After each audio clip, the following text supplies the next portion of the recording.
பாடி இன்னைக்கு நம்ம கேட்டுட்டு இருக்கிறோமே, அந்த குரலுக்கு சொந்தக்காரர்கள் சூலமங்கலம் சகோதரிகள்.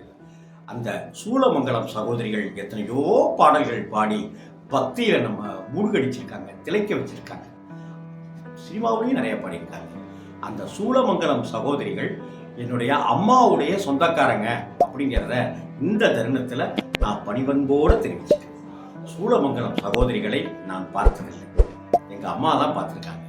ஆனால் அந்த நான் பார்த்திடாத என்னுடைய அந்த மூதாதையர்களான சூலமங்கலம் சகோதரிகள் அப்படிங்கிற அந்த இருவரையும் இந்த தருணத்தில் நம்ம நமஸ்கரிக்கிறோம். சரி, வீராசாமி அப்படிங்கிற ஒருத்தர் நம்ம தொண்டை தேசம், தொண்டை மண்டலம் அப்படின்னு சொல்லப்படுகிற அங்க வள்ளூர் அப்படிங்கிற ஒரு ஊர்ல ஒரு சின்னஞ்சிறிய கிராமத்தில் வாழ்ந்துட்டு இருந்தார்.